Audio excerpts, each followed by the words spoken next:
અંગમાંથી છે ને આ એક ભજન છે ને એમાં લખ્યું છે કે અંગૂઠો મરડીને પીવું ને જગાડો.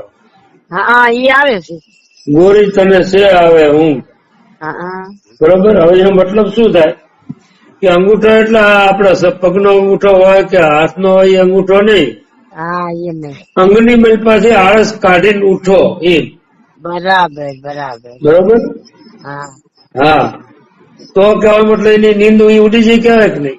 ઉડી ગઈ કહેવાય. એટલે ઈ નીંદ. બાકી આવડિયા નીંદર તો આપડે લેવી પડે શરીરને. હા શું સમજ્યા? પછી કે આડું જાય અવળું જાય નણદલ લેરિયું. લેરિયું એટલે કે ઓલું ઓઢવાનું લેરિયું આવે એ નહીં. હા એ નહીં. આજે ગુરુ મહારાજ આપણને કે છે ને ઈ લે કે છે. બરાબર એને લેરિયું કીધું. જે 17 રૂપિયા લેરિયું આવે ને હા એને લેરિયું એમ. બરાબર. એટલે આવું શું આ ગુઢ વાણી બધી હોય સંતોની. બરોબર. એટલે ઈ થોડા થોડા તમારી સમજણમાં આવતી જાય એમ. બરાબર. અને અનુભવ આવવાય મળે આપણે ભરોસો આ બધી વસ્તુનો જાણ પડવાય મળે. હા હા. પછી વધી જાય નથી વધી જાય. સાચી વાત છે. પછી બીજી કડીમાં કીધું કે વર ઠૂઠો ને અણઘટ પાંગળો. તો ઈ વર કયો ખબર? એ ગુરુ મહારાજ પરમાત્મા. પાછી જે કન્યા વર ને વરવા જાય. હા કન્યા વર ને વરવા જાય તો કન્યા કઈ સુલતા. સમજણ પડી? પાકું. એવી તો હોય આ બધું. ના મને એવું થતું હતું કે આ શબ્દ કાંઈક કહેવા માંગે છે પણ હવે મારે પૂછવું ક્યાં મારી ઘડી. મને એવું થતું હતું આ કાંક છે તો આપણો આ શબ્દ લાગુ પડે એવો ને આ કાંક કહેવા માંગે છે. આ તો મેં કીધું આપણું ને આપણું છે એમ થાય મનને, પણ આમ દઈશ ન હોવું. એટલે આમાં શું થોડા ધીમે ધીમે ખબર પડે. બરોબર.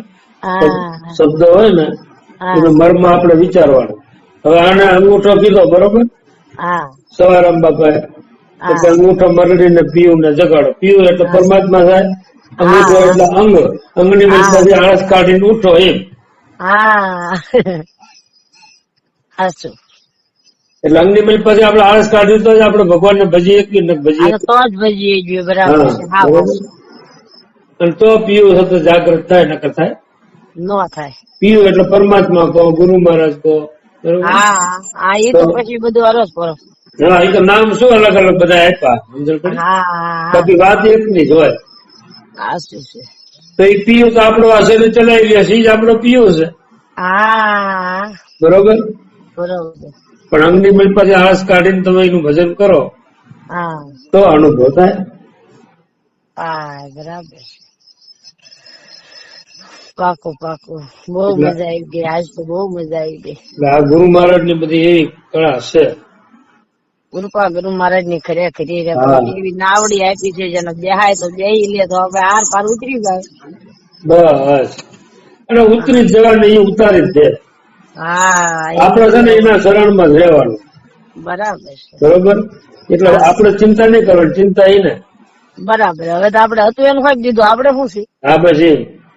એટલે ઈ આપણને સમજાવે, ઈ આપણને રસ્તો બતાવે અને પારે ઈ નો ઈ જ ઉતારે. બરાબર. એના ઘીરે લઈ જાય. આ તો આપણને શું અજ્ઞાન હતું ને એટલે ખબર પડતી નથી. બરોબર. હવે તો આપડે એના વાપરીને જ ના હાલી. હવે તો આપણને પારક આપી દીધું એને. તો પછી બરાબર. બસ આ શરીર થી તમે સારા કર્મ કરો અને ગુરુ મહારાજ નું સ્મરણ કરો. કામકાજ કરતા કરતા કરો. પછી કે નવરાશ મળે તારે ઘડીક બેહીને એનું ભજન કરો. બરોબર.